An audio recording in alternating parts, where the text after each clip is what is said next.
ایک رائے یہ ہے کہ ایک وقت میں آ کر جنت بھی ختم ہو جائے گی، روح انسانی جہاں سے صادر ہوئی تھی نہیں لوٹ جائے گی، ذات بات یہ ہے ذرا ٹیڑھی کھیر، یہ صرف صوفیہ کا قول ہے، اگرچہ عقلی ہے، منطقی ہے، لیکن یہ کہ میں اب یہ آپ سے عرض کر رہا ہوں کہ میں اس دوسری رائے کا بھی قائل ہوں، میں اس دوسری رائے کا بھی قائل ہوں، انا للہ و انا الیہ راجعون، عشرت قطرہ ہے دریا میں فنا ہو جانا۔ اہل سنت کا اجماعی عقیدہ یہ ہے کہ جنت اور دوزخ دونوں ابدی ہیں، ہمیشہ ہمیشہ ہمیشہ ہمیشہ، کوئی اختتام نہیں ہے نہ جنت کا نہ دوزخ کا۔ لیکن امام ابن تیمیہ رحمہ اللہ اور شیخ اکبر جو صوفیہ کے ہیں، شیخ ابن عربی، اگرچہ ان دونوں میں بڑی بودھ ہے بہت سی چیزوں کے اندر، اور امام ابن تیمیہ جو ہے وہ بہت ہی سخت تنقید کرتے ہیں اور سخت الفاظ استعمال کرتے ہیں شیخ ابن عربی کے لیے، محی الدین ابن عربی، لیکن یہ کہ اس معاملے میں ان دونوں کی رائے ایک ہے، اور وہ یہ ہے کہ جنت تو ابدی ہے، دوزخ ابدی نہیں ہے۔ ایک وقت آئے گا چاہے وہ ارب سال کے بعد آئے، وہ ابد ہمارے اعتبار سے ابدی ہو، ہمارے اعتبار سے انفائنائٹ ہی ہوگا، لیکن یہ کہ ایک وقت آئے گا کہ جہنم ختم ہو جائے گی، یہ ان کی رائے ہے، واللہ اعلم۔ کیا جہنم اور جنت ابدی ہیں مسلمان اور کافر کے لحاظ سے؟ دیکھیں قرآن کا جو اسلوب ہے وہ تو بالکل یہی بتا رہا ہے کہ جنت اور جہنم ابدی ہے۔ اختلاف جو پایا جاتا ہے وہ دوزخ کے کیس میں ہے، اور وہ بھی قرآن میں نہیں ہے، چند علماء کی رائے ہے، اس میں ٹاپ آف لسٹ صوفیوں کے امام جو محی الدین ابن عربی ہیں، اور سلفی اہل حدیث وہابیوں کے امام ابن تیمیہ، حالانکہ دونوں بالکل 180 ڈگری عقیدے رکھتے ہیں۔ ابن تیمیہ تو محی الدین ابن عربی کو مسلمان بھی نہیں سمجھتے، آپس میں ان کے 200 سال کا فرق ہے، محی الدین ابن عربی پہلے ہیں، ابن تیمیہ بعد میں آئے، لیکن اس کے باوجود دونوں کا یہ نظریہ ہے کہ ایک نہ ایک دن جہنم ختم کر دی جائے گی، اور بیسک پرنسپل انہوں نے یہ گھڑا ہے کہ جنت کے لیے جب بھی قرآن میں لفظ آیا وہ آیا خالدین فیہا ابدا، کہ جنتی جنت میں رہیں گے ہمیشہ ہمیش، جبکہ جہنم کے لیے آیا ہے خالدین فیہا، جہنمی رہیں گے جہنم میں ہمیشہ۔ وہ کہتے ہیں ابدا کے الفاظ نہیں ہیں، تو وہ بھی میں نے ان کی ڈاکٹرین توڑی تھی کہ قرآن میں موجود ہے خالدین فیہا ابدا، جہنمیوں کے لیے بھی وہ آیات بھی موجود ہے۔ ماڈرن ایج میں اس مسئلے کو دو بڑے بندوں نے اٹھایا، جس طرح وہاں وہ 180 ڈگری ہے نا، یہاں پہ بھی دو بندے 180 ڈگری ہیں، ہمارے استاد ڈاکٹر اسرار صاحب رحمہ اللہ اور ہمارے استاد جاوید احمد غامدی صاحب حافظہ اللہ تعالی۔ دونوں نظریات میں ایک دوسرے کے بالکل خلاف ہیں، لیکن دونوں اس ماڈرن ایج میں اس مسئلے کو گود لیے ہوئے ہیں کہ جنت تو ہمیشہ کے لیے ہے، لیکن جہنم کبھی نہ کبھی اللہ تعالیٰ ختم کر دے گا کروڑوں اربوں سال کے بعد۔ اور دلیل وہ بزرگوں سے لیتے ہیں یا قرآن کی اس آیت سے لیتے ہیں کہ اللہ تعالیٰ نے فرمایا کہ جنتی جنت میں رہیں گے ہمیشہ ہمیش جب تک زمین و آسمان قائم ہے۔ یہ محاورتاً ایک بات ہو رہی ہوتی ہے قرآن میں، مگر تیرا رب چاہے جو بھی معاملہ فرمائے، وہ کہتے ہیں اس میں جو آیا، اور لیکن ساتھ آیا کہ تیرے رب کی عطا جو ہے وہ غیر محدود ہے، اس کا مطلب ہے جنت کے لیے آیا کہ اللہ تعالیٰ کبھی یہ نہیں چاہے گا کہ جنت ختم کر دی جائے، جہنم کے لیے جو ہے وہ اس طرح کے الفاظ نہیں آیا، اس لیے جہنم کے چانسز ہیں کہ ختم ہو جائے۔ تو یہ کورالریز بنا کے انہوں نے اس طرح کے رزلٹ نکالے۔ بل ایک بات جو ہے نا وہ غامدی صاحب کی بڑی وزنی ہے، اس عقیدے کے اعتبار سے نہیں، لیکن اس میں بیان کرتے ہوئے انہوں نے ایک بات بڑی زبردست کی تھی کہ جنت اللہ تعالیٰ کا وعدہ ہے جو اس نے پورا کرنا ہے اہل ایمان کے ساتھ، کیونکہ اللہ تعالیٰ اپنے وعدے کی خلاف ورزی نہیں کرتا۔ اور یہ بات قرآن میں بار بار اس لیے ریپیٹ ہوئی کہ دنیا میں ایسا ہو جاتا ہے کہ کسی شخص کو اس کی محنت کا پھل نہ ملے، تقدیر غالب آ جائے اور رزلٹ بالکل اپوزٹ آ جائے۔ آخرت میں ایسا نہیں ہوگا کہ دنیا میں کسی شخص نے صحیح عقیدہ رکھا، اچھے اعمال کیے اور رزلٹ اپوزٹ آ گیا۔ اگر ریاکاری کی، شرک کیا، وہ تو ظاہر دنیا میں ہی پتا ہے کہ اس کا کوئی اجر نہیں ملنا۔ اس لیے اللہ تعالیٰ آخرت کے بارے میں کہتا ہے کہ وہاں پر بیڈ لک نہیں ہوگی کسی کے ساتھ، دنیا میں بیڈ لک ہو سکتی ہے، کیونکہ دنیا میں اللہ تعالیٰ نے قانون ابتلا رکھا ہوا ہے، یعنی آزمائش کے ساتھ جوڑا ہے، کسی کو دے کے اللہ آزماتا ہے، کسی سے لے کے۔ آخرت میں ایسا نہیں کرے گا کہ ہاں تو بڑا اچھا تھا دنیا میں، میں بڑا خوش ہوں لیکن جہنم میں تجھے پھینکتا ہوں، ایسا نہیں ہوگا۔ دنیا میں ہو سکتا ہے کہ ہاں بڑی تم نے اچھی محنت کی، تم ڈیزرو تھے، لیکن تم پہ میں امتحان ڈالوں گا کہ اس دفعہ تمہارے ساتھ یہ ہو جائے گا، این پیپروں میں بیمار ہو جاؤ گے، ایکسیڈنٹ ہو جائے گا، پیپر رہ جائیں گے، یہ آزمائش ہوگی۔ اسی لیے اللہ تعالیٰ کو قرآن میں بار بار یہ اعلان کرنا پڑا کہ اللہ تعالیٰ اپنے وعدے کی خلاف ورزی نہیں کرتا، کہ کوئی شخص اس وسوسے کا شکار نہ ہو جائے کہ جس طرح دنیا میں بیڈ لک ہوئی تھی کہیں آخرت میں بھی نہ ہو جائے۔ آخرت کے معاملے میں بیڈ لک نہیں ہونی، جو شخص بھی اپنے رب کے ساتھ کمیٹڈ رہا ہے، آخرت کی ہمیشہ کی کامیابیاں اس کا مقدر ہونے والی ہیں انشاءاللہ تعالیٰ، یہ بات یاد رکھیے گا۔ بل غامدی صاحب نے اس کے ساتھ ایک چیز ایڈ کی کہ جنت تو اللہ کا وعدہ ہے لیکن جہنم اللہ کا وعدہ نہیں ہے، وہ اللہ کی وعید ہے۔ اگر اللہ تعالیٰ جنت نہیں دیتا نا تو وعدہ خلافی کرتا ہے، جو وعدہ خلافی کرتا ہے وہ خدا نہیں، اور جو خدا ہے وہ وعدہ خلافی نہیں کرتا۔ جو جھوٹ بولے وہ خدا نہیں، اور جو خدا ہے وہ جھوٹ نہیں بول سکتا۔ لیکن جہنم وعدہ نہیں ہے کہ جو یہ کرے گا میں اسے جہنم دوں گا انشاءاللہ، اس میں وہاں اس کا بڑا اکرام ہوگا، بلکہ وہ اللہ کی دھمکی اور وعید ہے۔ تو وہ تو اس کا اختیار ہے کہ ٹھیک ہے تو قابل تو اس کے تھا لیکن چل تجھے معاف کیا۔ اب اس میں تو اللہ کو کوئی نہیں پوچھ سکتا، نہ وعدہ خلاف کہہ سکتا ہے، کیونکہ وہ اپنے کسی وعدے سے پیچھے نہیں ہٹا۔ جو سزا دینی تھی وہ اس نے معاف کر دی، ہاں جو انعام دینا تھا اس سے اگر پیچھے ہٹتا ہے تو وعدہ خلافی کرتا ہے، وہ خدا نہیں رہتا پھر، اس لیے وہاں پہ تو ایسا نہیں ہوگا۔ لیکن یہ تو اس کا اختیار ہے نا، ہم تو یہ کہیں گے کہ اس کا تو یہ بھی اختیار ہے کہ وہ کسی کے لیے جنت یا جہنم کا فیصلہ کرے، لیکن اس میں اگر ہم اس لیول پہ آگے چلے گئے تو پھر اس میں عقیدہ کفر بھی شامل ہو جائے گا۔ یعنی اگر کوئی شخص یہ کہے کہ اللہ تعالیٰ چاہے تو موسیٰ علیہ السلام کو دوزخ میں اور فرعون کو جنت میں بھیج دے، نعوذ باللہ، تو یہ کلمات کفر ہے۔ اس کے لیے پتہ کیا بولا جائے گا؟ یہ محال ہے۔ اس میں یہ سوال بھی نہیں ہوگا کیا یہ اللہ کی قدرت سے باہر ہے؟ بھئی قدرت کا سوال ہی نہیں ہے، کوئی بھی نٹوریس چیز اللہ کی قدرت میں داخل ہی نہیں ہے۔ کیا اللہ کوئی ایسا پتھر بنا سکتا ہے جسے خود نہ اٹھا سکے؟ اب اس سوال کا آپ کیا جواب دیں گے؟ اس کا جواب ہے محال ہے، کیونکہ اگر آپ کہتے ہیں نا کہ ہاں وہ ایسا پتھر بنا سکتا ہے جسے خود نہ اٹھا سکے، تو ایک مسئلہ تو آپ نے حل کر دیا کہ اس نے پتھر بنا لیا، تو جو خدا پتھر ہی نہ اٹھا سکے وہ ان اللہ علی کل شیء قدیر کیسے ہوا؟ دوسرا مسئلہ پھنس جائے گا۔ تو یہ فلسفیانہ سوالات تھے۔ یہ جب معتزلہ کے زیر اثر خلیفہ مامون الرشید کے دور میں عباسیوں نے فلسفے کی کتابیں عربی میں ٹرانسلیٹ کی نا، اس وقت یہ بحثیں پھر شروع ہوئیں، عقلی بحثیں۔ تو پھر علم الکلام ایجاد کیا گیا کہ ان باتوں کے جواب آپ نے کیسے دینے ہیں۔ اس کے لیے دو ٹرمز ڈیوائز ہوئی، محال اور مقدور۔ محال وہ چیزیں ہیں جو اللہ تعالیٰ کی قدرت میں داخل نہیں ہیں، اور اس میں قدرت کا نقص نہیں ہے، بلکہ وہ بائی ڈیفینیشن ہی چیزیں غلط ہیں۔ کیا اللہ اپنے ساتھ کا کوئی اور خدا پیدا کر سکتا ہے؟ اس کا جواب اگر آپ دیں گے ہاں، تو جب ایک اور خدا پیدا ہو گیا تو توحید کی نفی ہو گئی۔ پھر دوسری بات، جب وہ پیدا ہو گیا تو وہ تو خدا ہوئی نہ، وہ تو مخلوق ہے۔ خدا کی تو ڈیفینیشن ہے لم یلد ولم یولد، خدا تو پیدا نہیں ہوتا، وہ تو ہمیشہ سے ہے۔ اور اگر آپ کہیں کہ نہیں پیدا کر سکتا تو لوگ کہیں گے آپ نے قدرت کی نفی کر دی کہ اچھا یہ کام تو وہ نہیں کر سکتا، تو اس کا جواب یہ ہے یہ محال ہے، یہ بائی ڈیفینیشن ہی غلط ہے۔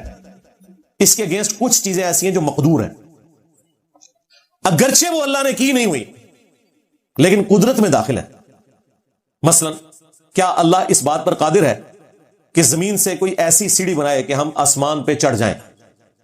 ہم کہیں گے کہ ہاں اللہ تعالیٰ ایسی سیڑھی بنا سکتا ہے۔ اگلا سوال وہ کرے کہ وہ سیڑھی کی طرح، ہم کہیں گے بنائی نہیں ہے، لیکن بائی ڈیفینیشن ان اللہ علی کل شیء قدیر کے تحت وہ اس چیز کے اوپر قادر ہے، اگرچہ وہ کام ابھی اس نے نہیں کیا لیکن قدرت میں داخل ہے۔ کیا اللہ تعالیٰ اس بات کے اوپر قادر ہے کہ بغیر شادی کے کسی عورت کو اولاد دے دے؟ ہم کہیں گے بالکل یہ بات مقدور ہے، اگرچہ عیسیٰ ابن مریم کے سوا کوئی ایگزامپل نہیں ہے اور نہ قیامت تک کوئی ایگزامپل ہوگی، ورنہ میں بتا دی جاتی، لیکن مقدور ضرور ہے، چاہے تو وہ کر سکتا ہے۔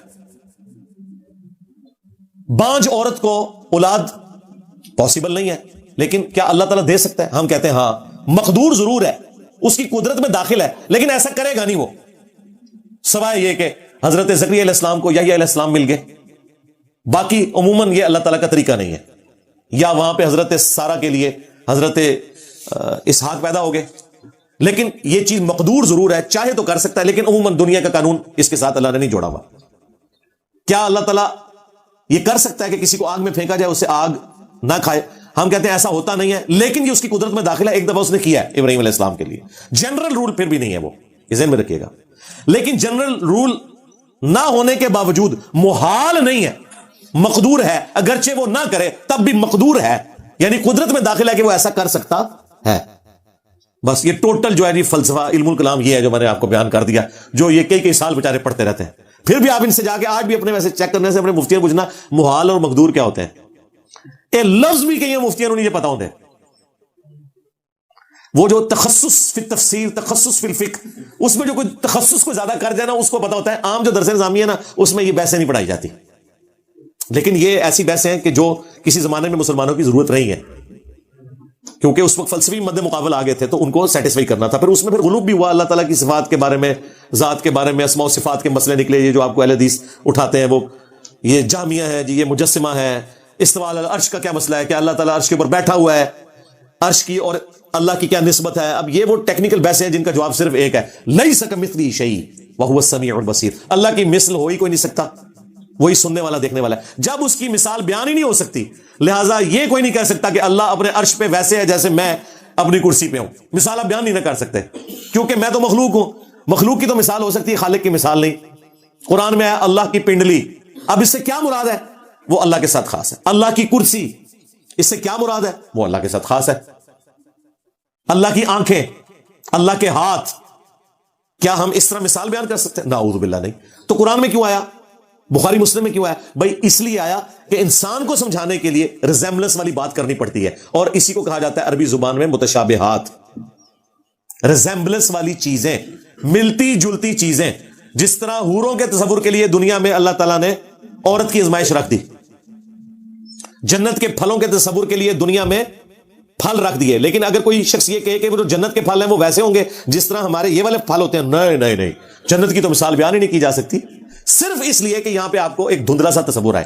اور اسی کو اللہ تعالیٰ نے سورہ آل عمران کی آیت نمبر 7 میں بیان کیا ہے کہ قرآن کی آیات دو قسم کی ہیں. ایک وہ آیات ہیں جو محکمات ہیں اور وہ کتاب کی اصل ہے, یعنی وہ کیا ہے؟ نماز پڑھو, شرک نہ کرو, ماں باپ کے ساتھ اس نے سلوک کرو, بدکاری سے بچو.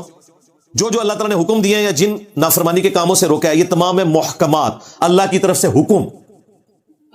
اور اللہ نے کہا کہ یہ کتاب کی اصل ہے.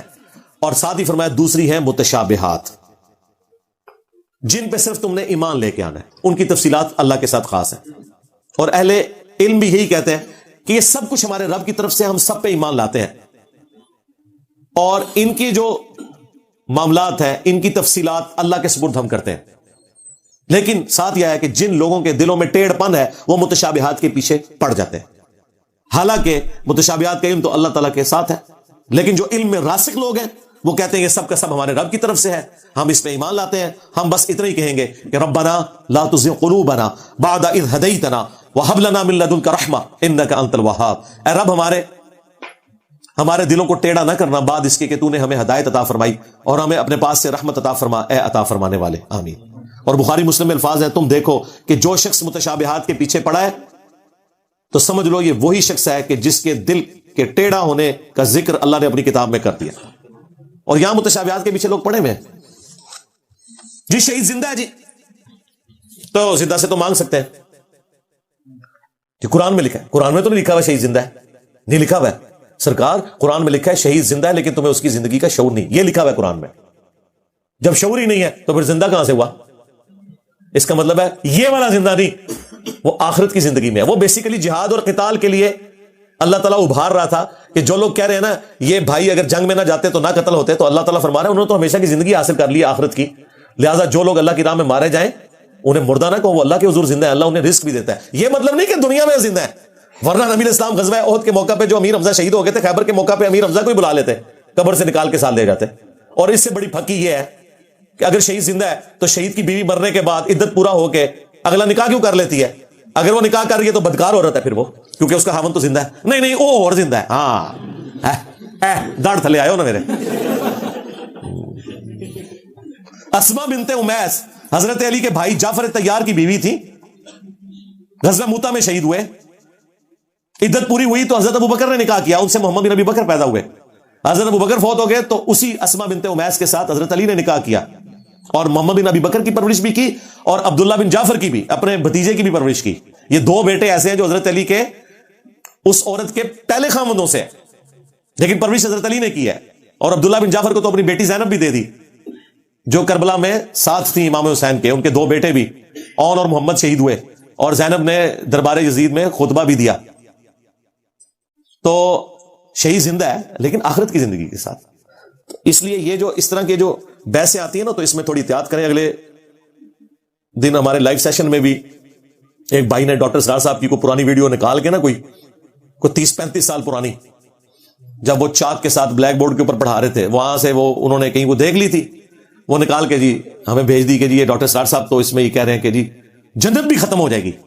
میں نے کہا یار جہنم کے ختم ہونے کا تو انہوں نے کہا تھا کہ میرا نظریہ ہے، میرا ذاتی ایک کہنا ہے، لیکن جنت بھی ختم، پھر تو کام ہی مک گیا ہے، کیونکہ جنت اگر ختم ہو جانی ہے پھر تو یہ ساری تکلیفیں اٹھانے کی ضرورت ہی نہیں ہے، نعوذ باللہ۔ تو بیان القرآن میں تو ایسی، میں نے کہا کوئی بات نہیں، میں نے بیان القرآن سنا ہے، اس میں انہوں نے ان آیات کے اوپر پوری بحث کی ہے قرآن حکیم کی، لیکن اس میں انہوں نے صرف جہنم کے ختم ہونے کا ذکر کیا تھا، جنت کے ختم ہونے کا نہیں۔ تو خیر بعد میں انہوں نے ویڈیو بھیجی، تو وہ ویڈیو میں واقعی ڈاکٹر سار صاحب نے پتہ نہیں، اب وہ مسئلہ یہی ہے کہ جو بھی صوفیوں کے ساتھ بیٹھے نا اپنا بیڑا غرق کروا ہی لیتا ہے۔ تو وہ انہوں نے صوفیاء کے حوالے سے وہ وحدت الوجود کو کرتے کرتے پتہ نہیں گراف بنا کے انہوں نے کہا پھر ایک دن ایسا بھی آئے گا سارے ہی دوبارہ اللہ کی ذات ہی صرف رہ جائے گی اور پھر سب کچھ ختم کر دیا جائے گا۔ اور ایک رائے یہ ہے کہ ایک وقت میں آ کر جنت بھی ختم ہو جائے گی، روح انسانی جہاں سے صادر ہوئی تھی وہیں رہ جائے گی، ذات ذات۔ یہ ہے ذرا ٹیڑھی کھیر، یہ صرف صوفیاء کا قول ہے، اگرچہ عقلی ہے، منطقی ہے، لیکن یہ کہ میں اپنی آپ سے عرض کر رہا ہوں کہ میں اس دوسری رائے کا بھی قائل ہوں، انا للہ و انا الیہ راجعون، عشرت قطرہ ہے دریا میں فنا ہو جائے۔ توبہ توبہ، میں نے کہا جی ایسی تو جنت کے لیے پھر کوئی کوشش کرنی نہیں چاہیے، سیدھی سی بات ہے۔ ہاں ہم تو اس جنت کے حصول کے لیے کوشش کر رہے ہیں جس کا وعدہ اللہ نے اپنے پیغمبروں سے اپنی کتابوں کے ذریعے کیا ہے، ہاں جی، جو کبھی ختم نہیں ہوگی، جس کی نعمتوں کو کبھی زوال نہیں آئے گا، جہاں موت نہیں ہوگی، جہاں پہ کوئی بدحالی نہیں ہوگی، جہاں انسان کبھی بوڑھا نہیں ہوگا، کبھی غمگین نہیں ہوگا، اور سب سے بڑھ کر اس کا رب کبھی بھی اس سے ناراض نہیں ہوگا اور اسے اپنا دیدار عطا کرے گا۔ اللہم اجعلنا منہم مع النبیین والصدیقین والشہداء والصالحین۔ تو اگر ڈاکٹر سار صاحب نے اس سے توبہ نہیں کی، ان کا اور اللہ کا معاملہ ہے، میں ان ڈاکٹر سار صاحب کی بات نہیں کر رہا، یہ جو ڈمی میوزیم سے آئے ہیں، یہ ڈمی میوزیم والے بھی ڈاکٹر سار صاحب ان کو دکھا دیں، ڈاکٹر صاحب ایسا سامنے دیکھ دو، میں اوریجنل والے ڈاکٹر سار صاحب کی بات کر رہا ہوں۔ میرا حسن ظن ہے کہ وہ توبہ کر کے دنیا سے گئے ہوں گے۔ بہرحال اگر آپ فی نفسی عقیدے کی بات کریں، میں ہمیشہ شخصیات پہ فتوے نہیں لگاتا، صرف عقیدوں پہ، عبارتوں پہ لگاتا ہوں۔ یہ عقیدہ ڈنکے کی چوٹ کے اوپر گمراہی پر مبنی نہیں، صرف کفریہ عقیدہ ہے کہ اگر کسی کا یہ عقیدہ ہے کہ جنت بھی ایک نہ ایک دن ختم کر دی جائے گی، ہاں استغفر اللہ واتوب الیہ، یہ پورے قرآن کے اسلوب کے خلاف ہے۔ یہ جرأت تو محی الدین ابن عربی نے نہیں کی، یہ جرأت تو ابن تیمیہ نے نہیں کی، انہوں نے آدھی جرأت کی کہ جی دوزخ ختم ہو جائے گی لیکن جنت ختم ہونے کا ذکر تو انہوں نے بھی نہیں کیا۔ ایون غامدی صاحب نے یہ جرأت نہیں کی، انہوں نے بھی مانا کہ جنت ختم نہیں ہوگی، البتہ جہنم کے ختم ہونے کے چانسز ہیں، لیکن یہ جنت ڈاکٹر صاحب ساری جنت بھی ختم کرو ایسا، اور ڈاکٹر صاحب کا قصور نہیں ہے، جو بھی صوفیوں کے ساتھ لگے صوفی بیڑا غرق کرواتے ہیں، کیونکہ یہ بیٹھ کے ضربیں تقسیمیں لگاتے ہیں، ان کا جو سورس آف نالج ہے وہ قرآن و سنت نہیں ہوتا، یہ اللہ کی محبت میں بھی غلوف کرتے ہیں۔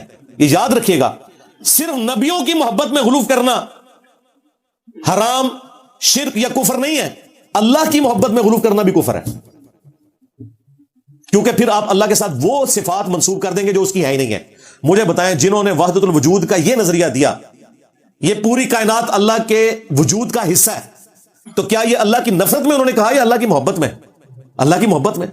انہوں نے کہا ہم مان ہی نہیں سکتے اللہ کے سوا کوئی وجود ہے، تو اس کا الٹیمیٹ نتیجہ یہ تھا کہ انسان بھی رب ہے، ہاں درخت بھی رب ہے، گھوڑا بھی رب ہے، اسی کے جز کے ٹکڑے ہیں یہ سارے۔ یہی پینتھیزم کا عقیدہ ہندوؤں کے ہاں بھی آیا، ہماؤس، اور وحدت الوجود کی بگڑی ہوئی شکل یہاں پہ بھی آئی، اگرچہ بعض صوفیاء اس کی تعویل کرتے ہیں جی ہم یہ والا وحدت الوجود مراد نہیں رہتے، اور یہی ڈاکٹر سار صاحب سے بھی مس ہینڈلنگ ہوئی وحدت الوجود کے مسئلے میں۔ پھر جب میری ان سے ملاقات ہوئی 2008 میں، تو انہوں نے کلیئر کٹ مجھے کہا کہ میں صوفیاء والے وحدت الوجود کو بالکل کفر شرک سمجھتا ہوں، یہ ڈاکٹر اسرار کا وحدت الوجود ہے کہ اس کائنات کا وجود ایک ہستی کی وجہ سے قائم ہے، باقی میں خالق اور مخلوق کا وہ فرق سمجھتا ہوں، ہم اس کا حصہ نہیں ہے۔ میں نے کہا بس میرا اور آپ کا تو اختلاف اب ختم ہو گیا اس معاملے میں۔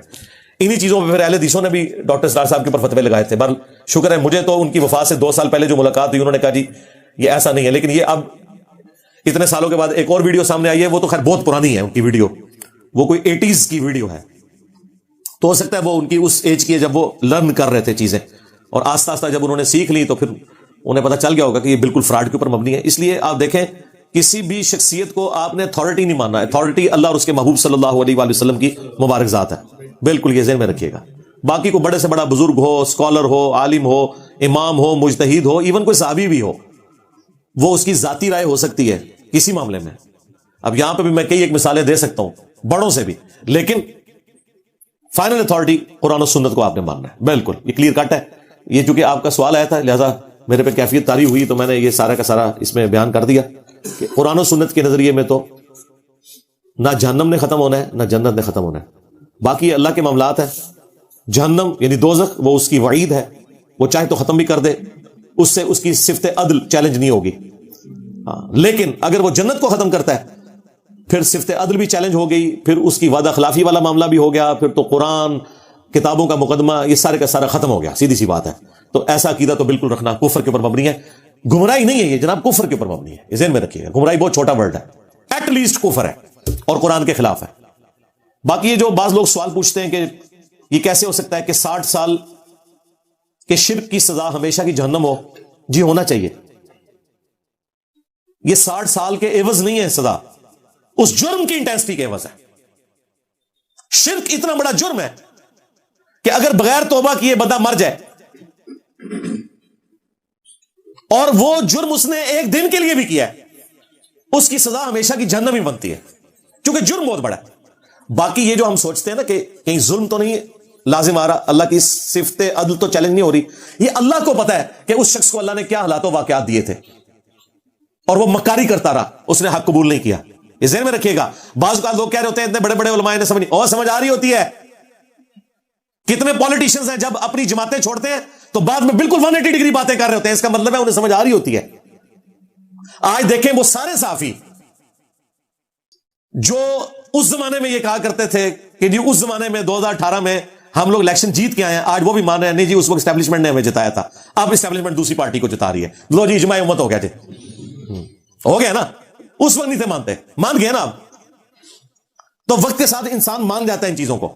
تو اس کا مطلب ہے اس وقت بھی انہیں سمجھ تھی کہ یہ کیا ہو رہا ہے, جان بوجھ کے مکرے بنے ہوئے تھے. چلیں یہ تو دنیا کا معاملہ ہے. آخرت کے بارے میں جو کوئی مکرا بن گیا اور آپ کو بڑا ترس آ رہا ہے کہ اس بیچارے کو سمجھ نہیں ہے اس لیے یہ کر رہا ہے, وہ اللہ کو پتا ہے یہ مکرا بنا ہوا ہے, سمجھ آ رہی ہے. یہ آپ نے حساب نہیں لینا, اللہ نے لینا ہے. اور یہ اللہ تعالیٰ کا وعدہ ہے کہ انسان کو اس وقت تک موت نہیں دے گا جب تک کہ حق اسے دکھا نہ دے.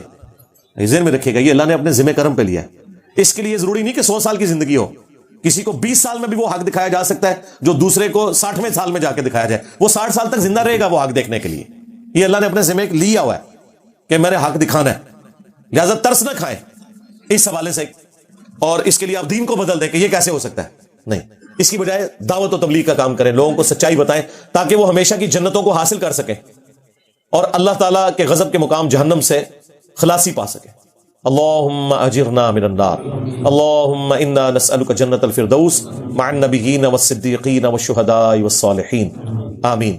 اور آخری بات میں اس میں کروں گا کہ اس کائنات میں توحید خدا کا کنسپٹ ہی ایسا کنسپٹ ہے کہ اگر کوئی ایک چیز اوور لک نہیں ہونی چاہیے تھی نا تو وہ خدا کا تصور ہے. روزانہ آپ کو سینکڑوں ہزاروں سگنلز ملتے ہیں, صرف اللہ اپنے ذات کے ساتھ پردے میں چلا گیا, اس کے علاوہ ہر چیز سامنے ہے, اس کی ذات سامنے نہیں ہے. باقی اس کی صفات کے ذریعے اس کی قدرتوں کا جو ظہور ہے وہ اتنا سامنے ہے کہ اللہ تعالیٰ سے زیادہ کوئی ظاہر چیز ہی نہیں ہے. کائنات میں اگر کوئی چیز اوور لک نہیں ہونی چاہیے تھی نا انسان کی نظر سے تو وہ ایک خدا کا کنسپٹ تھا. لہٰذا اللہ تعالیٰ جسٹیفائی ہے کہ کسی شخص کو شرک کرنے کے سبب ہمیشہ کے لیے جہنم میں پھینکے. البتہ اگر وہ اس وعید سے خود ہی پیچھے ہٹے یا کسی کی سزا معاف کرنا چاہے تو ٹھیک ہے, لیکن وہ سزا اگر معاف ہوئی بھی, تھیوریٹیکلی میں بات کر رہا ہوں, جنت میں وہ شخص پھر بھی نہیں جا سکتا. وہ قرآن کا فتویٰ ہے. ان اللہ لا یغفر ان یشرک بہ ویغفر ما دون ذلک لمن یشاء. یہ تو وہ آ گیا الٹیمیٹ فتویٰ کہ شرک معاف نہیں ہوگا. لیکن بفرض محال اگر کہیں کوئی معافی والا ہوا معاملہ تو پھر وہ والی آیت ہے, لقد کفر الذین قالوا ان اللہ هو المسیح ابن مریم وقال المسیح یا بنی اسرائیل اعبدوا اللہ ربی وربکم انہ من یشرک باللہ فقد حرم اللہ علیہ الجنہ ومأواہ النار وما للظالمین من انصار. بے شک جو کوئی اللہ کے ساتھ شرک کرے گا اللہ نے ایسے شخص کے اوپر جنت حرام کر دی ہے, اس کا ٹھکانہ جہنم ہے جہاں وہ رہے گا ہمیشہ ہمیش. جنت حرام ہے ایسے شخص کے اوپر. اگر اللہ تعالیٰ جہنم کو ختم بھی کر دے جنت میں پھر بھی وہ نہیں جا سکتا کیونکہ پھر قرآن وائلیٹ ہو جائے گا. سمجھ رہے ہیں نا میں کیا کہنا چاہ رہا ہوں؟ ہاں. تو اس لیے میرے بھائی ان دقیق بحثوں میں پڑھنے کی بجائے چپ کر کے آخرت کی تیاری کریں, سیدھی سی بات ہے.